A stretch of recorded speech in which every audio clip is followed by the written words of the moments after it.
go here and talk about the Peace in Ukraine rally and how it's being smeared or attacked. And the reason I came up with that is because I saw this tweet here. Cornel West and the Peace in Ukraine event, Medea Benjamin and Cole Pink, was put on, and a lot of people are attacking him over it.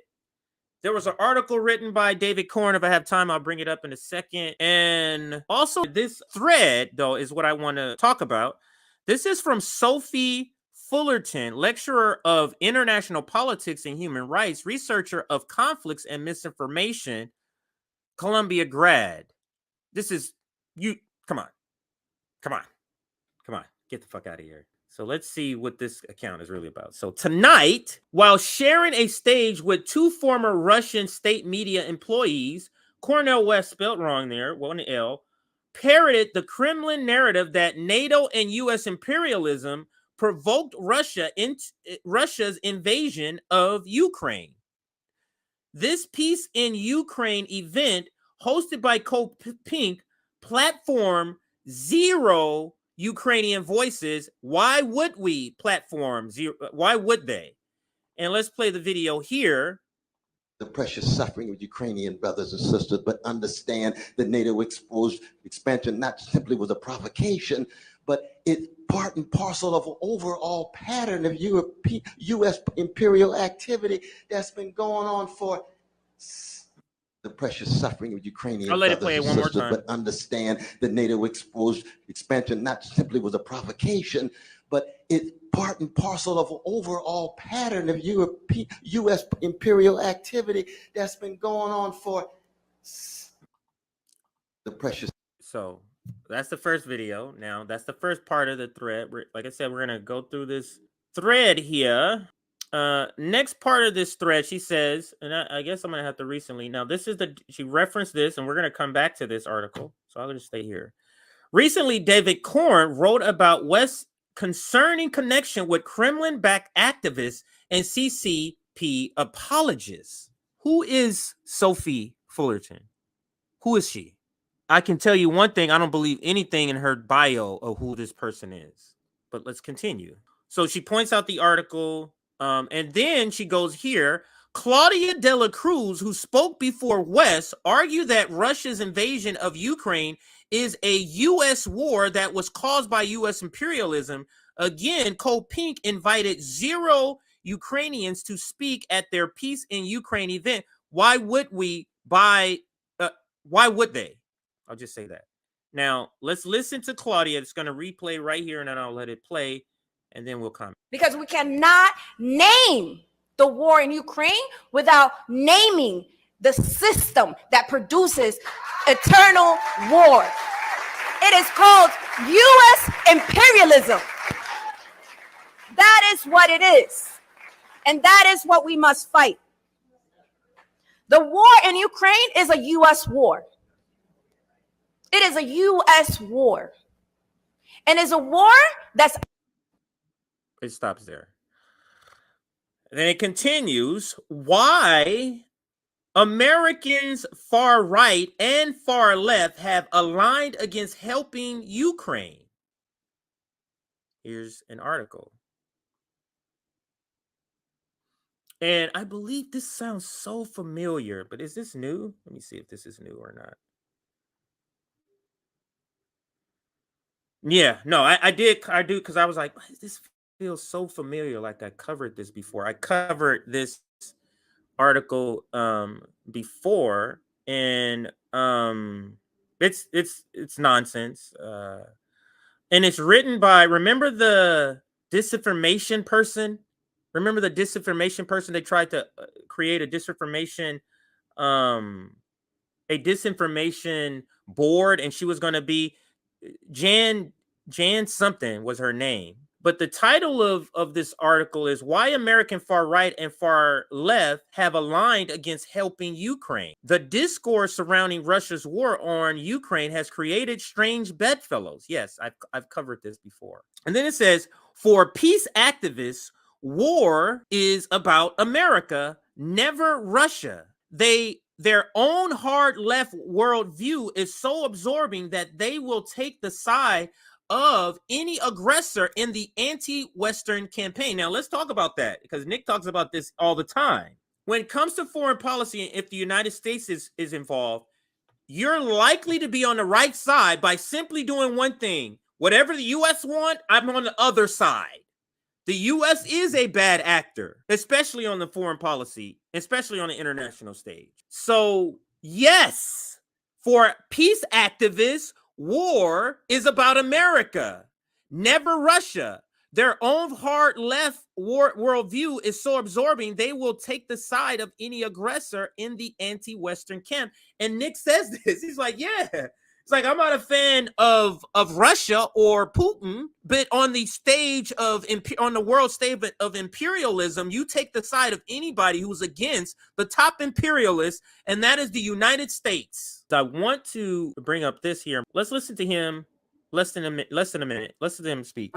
Cyril Ramaphosa, who of course led the African leaders' mission for peace in Ukraine, said that he actually had a meeting with the president of Ukraine. And in his previous meeting, he had said, well, when you go to Russia, can you get some movement on unifying families and freeing political prisoners? And he said, yes, you know, I'm going to bring this up. And in the meeting at the UN General Assembly, Zelensky told the president of South Africa, thank you so for what you're doing, because it's working. The things that you mentioned are starting to happen. And that's without any support from any of the major Western powers that are fueling this conflict. The issue isn't that peace isn't possible. It isn't that people can't negotiate. It's that there's no political will in the White House and on Capitol Hill.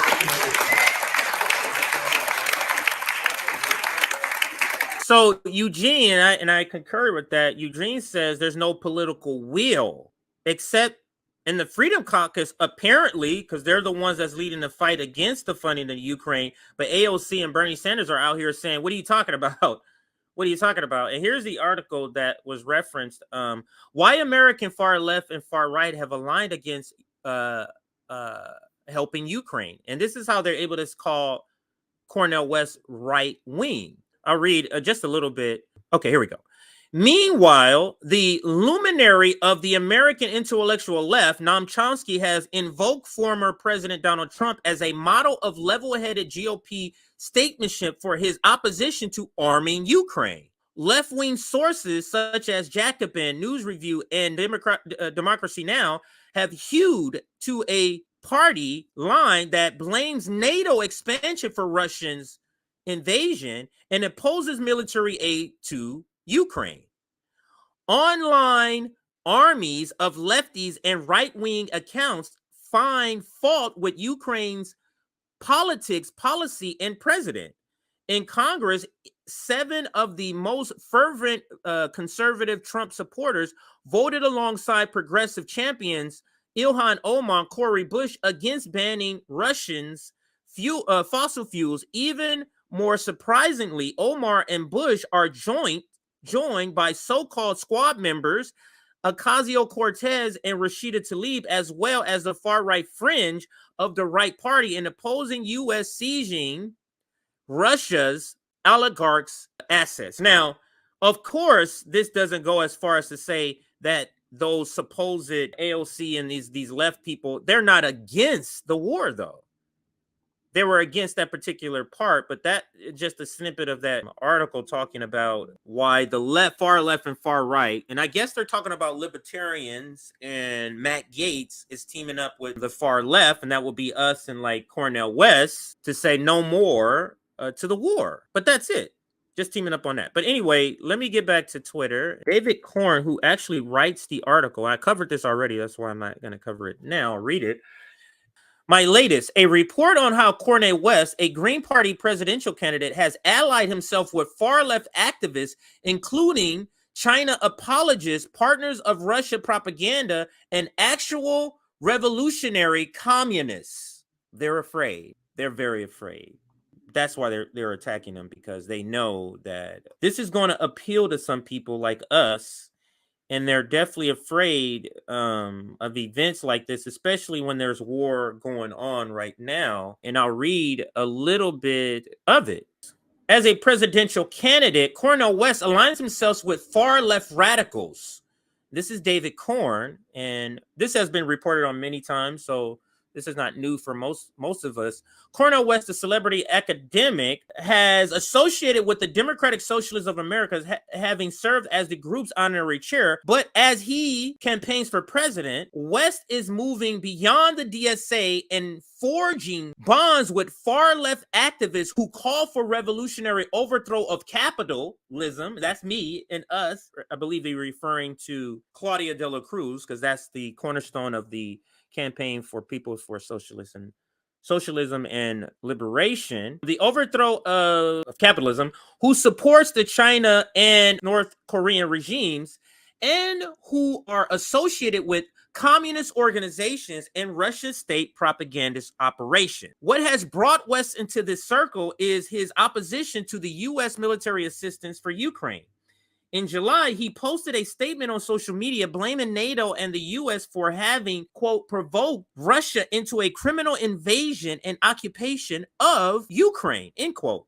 He called the Russia-launched conflict a proxy war between the American empire and Russia Federation. And he slammed the Democratic Party as a party of war and Wall Street, targeting Russia and China. West is currently scheduled to headline, now this already happened yesterday, a Washington, D.C. forum on October 9th that aims to spur opposition to the Biden administration's support of Ukrainian government's fight against the Russian invasion.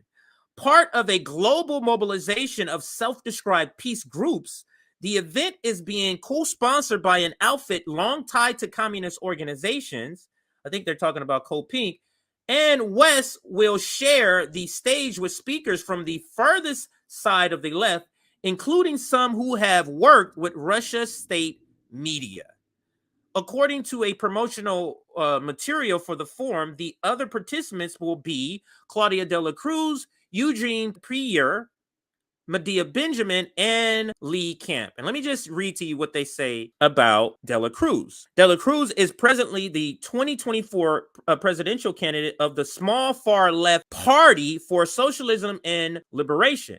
The PSL split from the Marxist-Leninist Workers' Party in 2004, and one of its founders has declared, quote, "We are communists," end quote. The party calls for the revolutionary overthrow of capitalism and denounces reformist hopes for a kinder, gentler capitalism. And I'm going to stop there. This is the critique. I mean, this sounds, don't threaten me with a good time.